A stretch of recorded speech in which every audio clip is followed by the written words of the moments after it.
Very good morning, class. So, in last class, we were discussing about electric field due to electric dipole. Till now, we have seen the electric field intensity at a point P due to electric dipole on an axial line. And then we have seen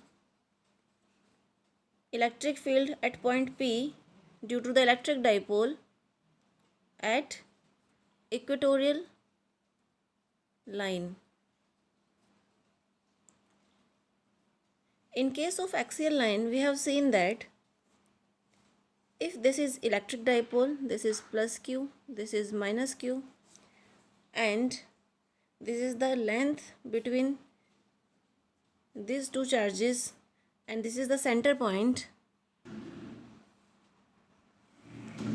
then at this point P, which is x distance away from the origin, if this is x distance away from the origin, then this length will be, if this is 2L, then this will be L, this will be L. If this is x, then this distance will be x minus L, and this distance will be x plus L. Now we have seen that electric field intensity at point P due to this dipole arrangement is E net, that is EA plus EB. You can see from here that this minus q charge, in last class arrangement is like this. Here we take minus q, here we take plus q. Okay, तो same arrangement को ही discuss करते चलते हैं, नहीं तो आप confuse हो जाएंगे, राइट। तो इन लास्ट क्लास हमने यहाँ पे माइनस क्यू लिया था, यहाँ पे प्लस क्यू लिया था, सेम अरेंजमेंट लेके चलते हैं। तो प्लस क्यू की वजह से इलेक्ट्रिक फील्ड जो लगेगा वो रेडियली आउटवर्ड लगेगा, तो दिस इज़ हम बोल दिया था ई बी, और माइनस क्यू की वजह से रेडियली इनवर्ड लगेगा, this is E A. Now what you have seen कि electric field intensity is nothing but K Q upon are square. From here you can say जितनी ज़्यादा distance होगी उतना ही कम इलेक्ट्रिक फील्ड होगा, राइट। तो डिस्टेंस किसकी ज़्यादा है, इसकी ज़्यादा है, तो इलेक्ट्रिक फील्ड माइनस क्यू की वजह से कम होगा, माइनस क्यू की वजह से इलेक्ट्रिक फील्ड कम होगा, और इसकी डेंसिटी, इसकी लेंथ जो है कंपैरेटिवली स्मॉलर है, तो electric field due to this plus q charge के क्यू अपॉन आर स्क्वायर, ये डिस्टेंस क्योंकि कम है कंपैरेटिवली, क्योंकि ये क्या है एक्स माइनस एल, और ये क्या थी एक्स प्लस एल, तो एक्स प्लस एल ज़्यादा होने की वजह से इलेक्ट्रिक फील्ड ई ए कम होगा, और एक्स माइनस एल कम होने की वजह से ई बी ज़्यादा होगा। तो नाउ आपको क्या करना है, this is E A in this direction, A be in opposite direction. तो आप जब नेट इलेक्ट्रिक फील्ड निकालेंगे तो आप क्या करेंगे, ई ए माइनस ई बी करेंगे या फिर ई बी माइनस ई ए करेंगे। तो नेट जो इलेक्ट्रिक फील्ड की डायरेक्शन आएगी वो किस डायरेक्शन में आएगी, क्योंकि E B is, this is E B, तो E B is greater than E A, तो जो नेट इलेक्ट्रिक फील्ड की डायरेक्शन आएगी वो किस डायरेक्शन में आएगी, in this direction. Now you can see from here in axial line case कि हमने यहाँ पे माइनस क्यू अरेंजमेंट ली थी, यहाँ पे प्लस क्यू अरेंजमेंट ली थी, ये डिस्टेंस थी 2L। डाइपोल मोमेंट के बारे में हम क्या जानते हैं कि dipole moments direction is always from minus Q two plus Q, तो जो P है वो भी इस डायरेक्शन में लग रहा है from minus Q two plus Q, और जो आपका नेट इलेक्ट्रिक फील्ड आया है एट दिस पॉइंट P वो भी इस तरफ आया है, that is E B minus E A. तो you can see from here कि एक्सियल लाइन के केस में जो इलेक्ट्रिक फील्ड इंटेंसिटी हम कैलकुलेट करते हैं एट पॉइंट P, उसकी डायरेक्शन और डाइपोल मोमेंट की डायरेक्शन सेम होती है, राइट। तो ये बहुत इंपॉर्टेंट है कि डाइपोल मोमेंट की डायरेक्शन और इलेक्ट्रिक फील्ड की डायरेक्शन सेम होती है in case of axial line. Equatorial line में हमने क्या अरेंजमेंट देखा था, इक्वेटोरियल लाइन में हमने देखा था कि this is minus Q, this is plus Q, यहाँ पे कोई सेंटर पॉइंट O था और ये डिस्टेंस 2L ही थी। अगर ये 2L है तो ये L और L, यहाँ पे कोई हमने एक परपेंडिकुलर से ये पॉइंट P लिया था, इस डिस्टेंस को हमने x बोल दिया था, तो this distance and this distance will be x square plus l square under root of x square plus l square. फिर हमने देखा था माइनस क्यू की वजह से जो इलेक्ट्रिक फील्ड होगा वो रेडियली इनवर्ड होगा, प्लस क्यू की वजह से जो होगा वो रेडियली आउटवर्ड होगा, तो this is your E B, this is your E A, तो जो नेट इलेक्ट्रिक फील्ड होगा वो यहाँ कहीं होगा, this is E A E be like this, net electric field इस डायरेक्शन में होगा। Now you can see from here कि माइनस इलेक्ट्रिक डाइपोल मोमेंट की डायरेक्शन क्या होती है, -q2 + q। Electric dipole moment जो होगा वो -q से +q होगा p। लेकिन यहाँ पे नेट इलेक्ट्रिक फील्ड जो निकल के आया वो किस डायरेक्शन में निकल के आ रहा है, इन दिस डायरेक्शन, यानी कि इन दिस डायरेक्शन। तो इस केस में जो इलेक्ट्रिक फील्ड की डायरेक्शन होती है और मैग्नेटिक फील्ड की डायरेक्शन होती है वो कैसी होती है, अपोजिट। तो ये बहुत इंपॉर्टेंट फैक्टर है कि एक्सियल लाइन में इलेक्ट्रिक फील्ड और डाइपोल मोमेंट दोनों सेम डायरेक्शन में होते हैं, और इक्वेटोरियल लाइन में इलेक्ट्रिक फील्ड और डाइपोल मोमेंट की डायरेक्शन अपोजिट डायरेक्शन होती है।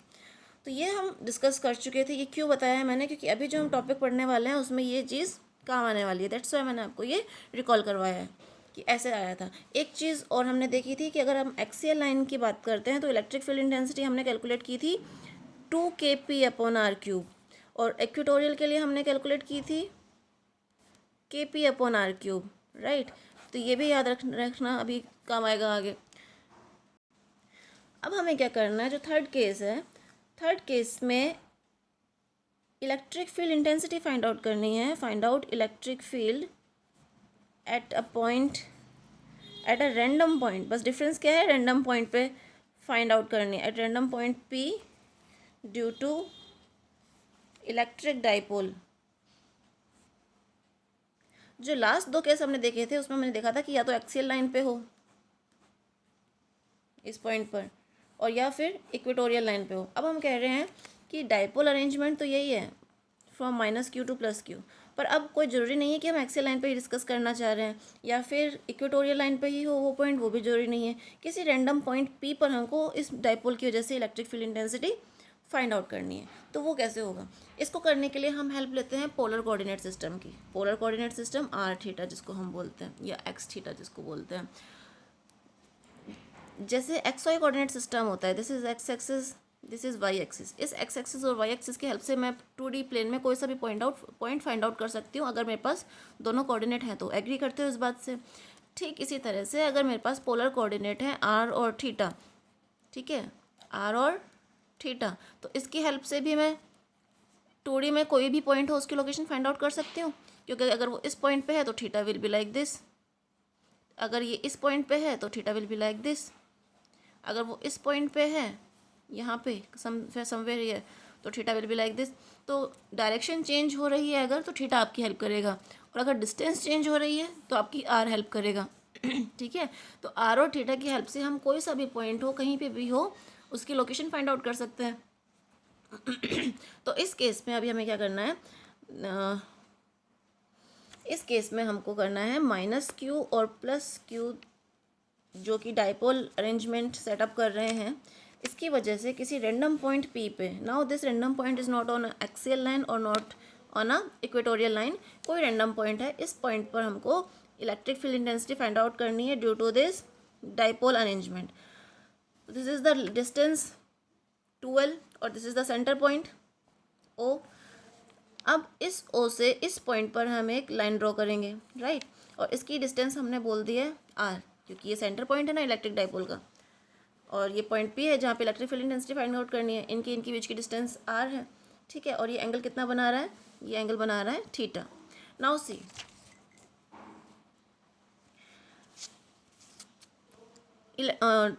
डाइपोल मोमेंट की डायरेक्शन क्या होती है, फ्रॉम -q to +q। तो इस पॉइंट पर डाइपोल मोमेंट की डायरेक्शन क्या होगी, P की, something like this, in this direction P, right. अब अगर मैं अगर मेरे पास कोई वेक्टर क्वांटिटी है, जैसे मैंने बोल दिया कि मेरे पास वेक्टर है A, और ये A जो है एंगल बना रहा है θ, तो इसका अगर मैं कंपोनेंट लूँ इस डायरेक्शन में तो it will B A cos θ, और इसके अपोजिट डायरेक्शन में, इसके अपोजिट साइड में अगर मैं इसका कंपोनेंट लूँगी तो it will B A sin θ।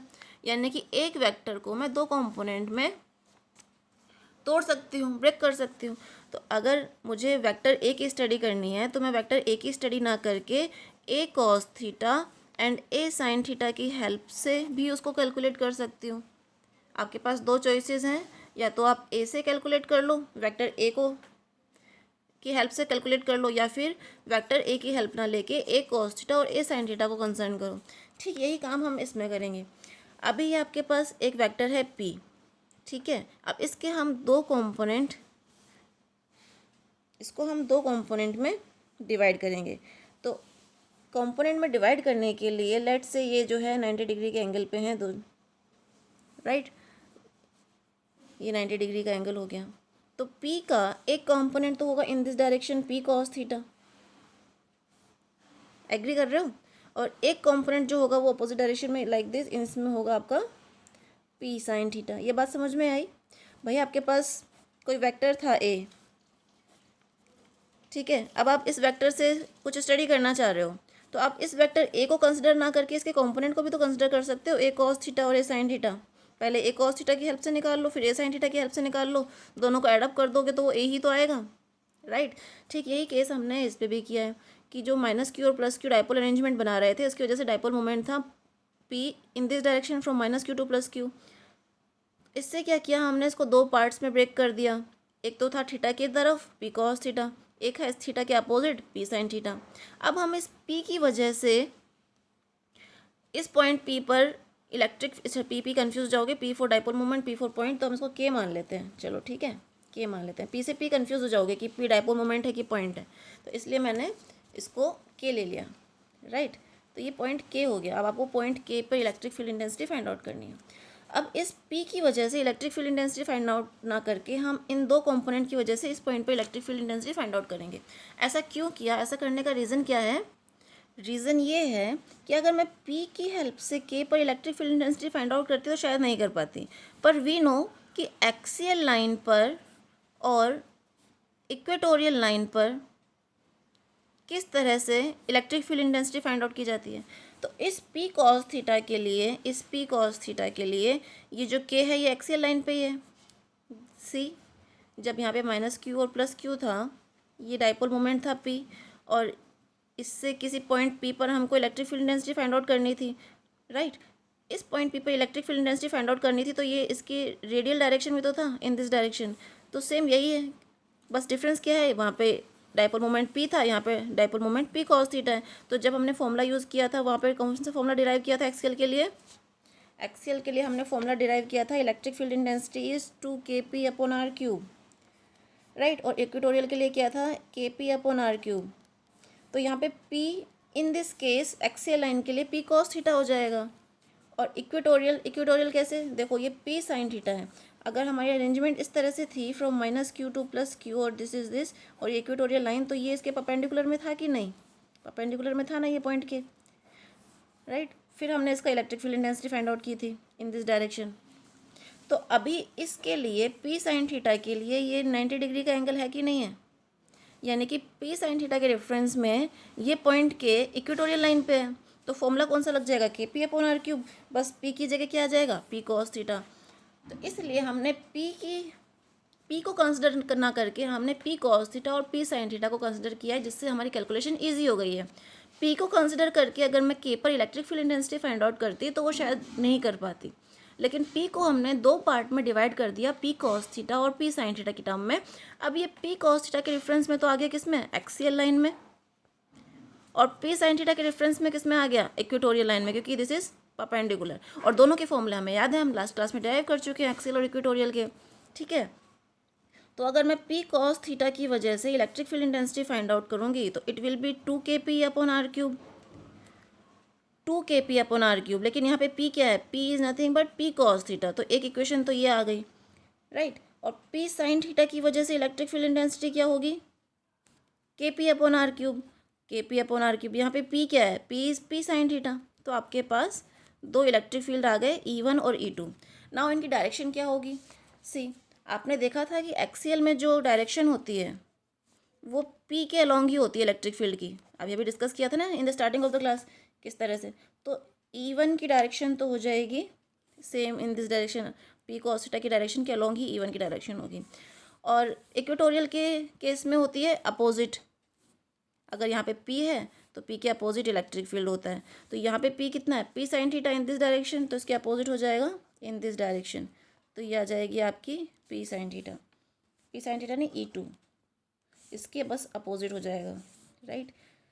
तो E1 और E2, तो जो इनका रिजल्टेंट निकलेगा वो समवेयर हेयर होगा, E, राइट। और ये एंगल कोई ना कोई इससे बना रहा होगा अल्फा, ठीक है। तो डायरेक्शन भी पता लग गई। इलेक्ट्रिक फील्ड तो आप फाइंड आउट कर ही चुके हैं, E1 plus E2, E1 plus E2, जो ये होगा ये नेट इलेक्ट्रिक फील्ड हो जाएगा आपका। नेट इलेक्ट्रिक फील्ड कैलकुलेट करने के लिए आप कर सकते हैं 2kp/r³ cos theta, P is a vector quantity, plus two नहीं आएगा इस केस में, kp/r³ sine theta, P is a vector quantity. अब इसका अगर हमको मैग्नीट्यूड चाहिए, ई नेट मैग्नीट्यूड, तो आप कैसे करेंगे?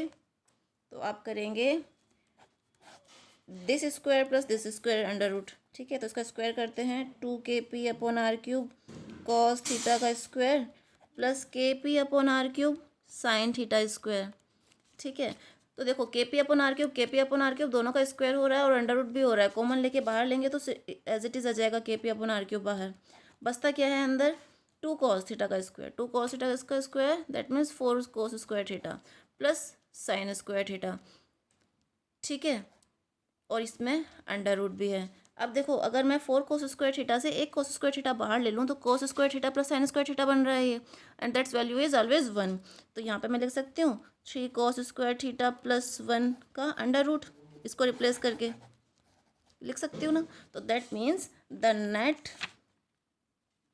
Electric field will be kp/r³ under root 1 plus 3 cos square theta, ठीक है। तो this is the net electric field and this is due to the electric dipole at any arbitrary point P somewhere here, ठीक है। ये तो हो गया net electric field की बात, सिर्फ मैग्नीट्यूड की बात। डायरेक्शन अगर हमको देखनी है तो डायरेक्शन के लिए अगर ये E इससे अल्फ़ा एंगल बना रहा है तो इस अल्फ़ा को हमको कैलकुलेट करना होगा।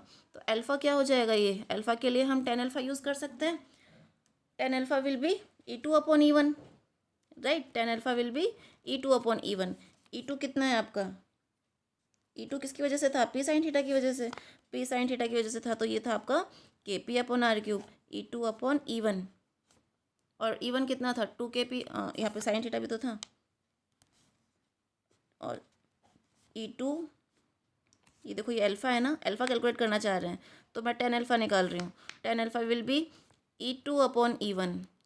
tan अल्फ़ा ऐसे तो निकलता है E2/E1, E2/E1। E2 की वैल्यू क्या है? E2 is because of this P sine theta, तो kp sine theta upon r³ इसकी वैल्यू आ गई। और E1 क्या है? Because of this P cos theta and this is 2kp cos theta upon r³। तो cos kp/r³ से kp/r³ cancel हो गया, sine theta upon cos theta tan theta देगा, डिवाइडेड बाई 2 आ गया। That means tan alpha will be tan theta divided by 2। ये direction होगी। अगर general वे में बात करें तो इलेक्ट्रिक फील्ड की डायरेक्शन क्या होगी? सी, डाइपोल मोमेंट था आपका इस डायरेक्शन में, ठीक है। इससे आपने थीटा एंगल बनाया, थीटा एंगल, और ई कितना बना रहा है? Extra alpha. तो दिस यानी कि जो इलेक्ट्रिक फील्ड की डायरेक्शन है, फाइनल बात कर रही हूँ अब मैं, ये इलेक्ट्रिक फील्ड की जो डायरेक्शन है वो पी के रिस्पेक्ट में अगर बात की जाए तो वो कितनी है? Theta plus alpha. क्योंकि देखो पी तो है इस डायरेक्शन में, फिर आपने थीटा एंगल और मुड़ा, फिर उसके बाद अल्फ़ा एंगल और मुड़ा, तो नेट एंगल कितना आ रहा है? Theta plus alpha. यानी कि अगर हम बात करें इलेक्ट्रिक फील्ड की डायरेक्शन की with respect two point P, तो ये P से कितना एंगल बनाता है? This theta and extra alpha, theta plus alpha. You can see from here, ये तो इसने थीटा मूव लिया, थीटा मूव लेने के बाद इसने अल्फ़ा मूव ओवर लिया है, ये अल्फ़ा मूव ओवर लिया है इसने। देखो ये लाइन थी, ये लाइन यहाँ पे बना दी हमने, तो ये तो था थीटा, थीटा के बाद ये एक्स्ट्रा अल्फ़ा और हो गया। तो यानी कि इलेक्ट्रिक फील्ड लाइन जो होती है या इलेक्ट्रिक फील्ड इंटेंसिटी जो होती है एट आर्बिट्रेरी पॉइंट, वो पी के रिस्पेक्ट में कितना एंगल बनाती है? Theta plus alpha. तो ये क्वेश्चन में पूछ लिया जाता है कई बार न्यूमेरिकल्स में, तो आप इसको इस तरह से शो कर सकते हैं। एग्जाम में आपके पास हर चीज़ की वैल्यू रहेगी कि थीटा गिवन है इतना, आर डिस्टेंस गिवन है इतनी, तो बताओ एंगल कितना होगा। अगर ये एंगल आप कैलकुलेट कर लोगे अल्फ़ा, तो थीटा आपके पास गिवन था ही क्वेश्चन में, तो थीटा प्लस अल्फ़ा करके बता देना। 30 + 15 अगर होगा तो 45 आ जाएगा, राइट। तो इस तरह से करते हैं। नोट्स मैंने आपको कल दे ही दिए थे इसके, ओके।